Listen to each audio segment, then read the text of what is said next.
আমি তো শ্বশুর বাড়িতে এসেছি অনেক দিনই হয়ে গেল। আর তো বাসায় বসে থাকতে ইচ্ছা করতেছে না, এখন মন চাইতেছে একটু কোথাও ঘুরতে যাই। সো আসসালামু আলাইকুম এভরিওয়ান, তোমরা সবাই কেমন আছো? তো যেই বলা সেই কাজ, আমরা সবাই মিলে চলে গেছি মাঠ ঘুরতে। তো আমি কিন্তু মূলত মাঠ বেড়াইতে আসছি, কিন্তু এই যে দেখেন যাদেরকে দেখা যাচ্ছে এরা কিন্তু মাঠ বেড়াইতে আসে নাই। এরা কিন্তু আমার সাথে আসছে ঠিকই, কিন্তু মাঠ বেড়াইতে আসে নাই। তারা তাদের কাজ শুরু করে দিয়েছে। তারা আসছে শাক তুলতে।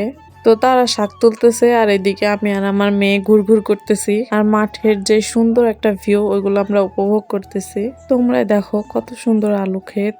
ওরা কিন্তু শাক তুলতেছে, আমি হইলে এই আলুর পাতাগুলাই তুলে নিয়ে যেতাম, কারণ এগুলা দেখতে একদম পুরাই শাকের মতো।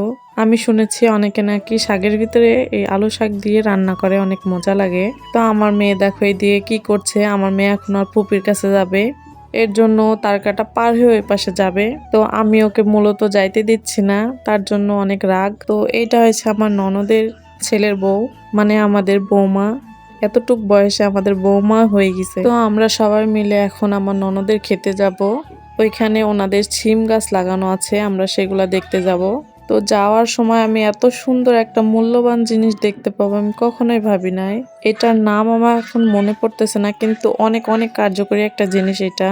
তো কারা কারা এটার নাম জানো কমেন্ট করে জানাবা, আর এটার কি কি উপকারিতা সেটাও আমাকে জানাবা। আমি মূলত এটা চুলে ইউজ করি। এটা যে এখানে এত পরিমাণ হয়েছে, যা এনারা লাগাইছে শাক তার থেকে দ্বিগুণ পরিমাণ এগুলা হয়েছে। আমার তো মন চাচ্ছে আমি সবগুলা তুইলা নিয়ে যাই, কিন্তু আমার তো এত লাগবে না।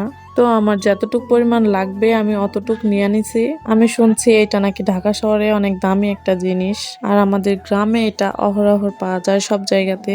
গ্রামে থাকার যে কি সুবিধা সেটাও শুধু গ্রামে যারা থাকে তারাই জানে। এ তো দেখো একটা ছোট্ট গাছে কি সুন্দর ধরেছে।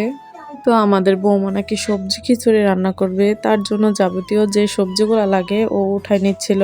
এই সব সবজিগুলা ওদের ক্ষেত থেকে উঠাই নিচ্ছিল।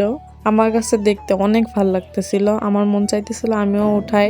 তো আমিও কিছু উঠাইছি, ও কিছু উঠাইছে। তো এই তো দেখো কত সুন্দর সুন্দর সিম হয়েছে। আমার তো মন চাইতেছে আমি সব সিম উঠাই নেই, কিন্তু সব সিম উঠায় তো আর লাভ নাই। যতটুক লাগবে ততটুকু আমরা উঠাই নিচ্ছি। আমার ভাই মাঠে আসলে মনে হয় আমি একটা বড় একটা ব্যাগ নিয়ে আসবো, নিয়ে এসে আমি এখান থেকে বাজার করে নিয়ে যাব।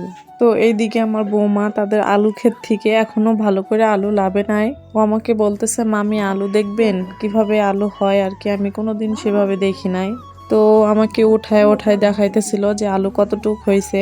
আমি ওকে বললাম থাক আলু আর তোলা লাগবে না, তুমি একটাই নাও আলু, কারণ আলুগুলা অনেক ছোট, এখনো বড় হবে।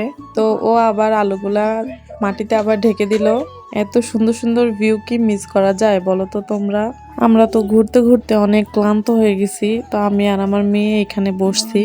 বসার পরে দেখলাম ভাই পুঁইশাক ক্ষেতের নিচে এত সুন্দর ভিউ, মন চাইতেছে কি জানো এখানেই বসে থাকি।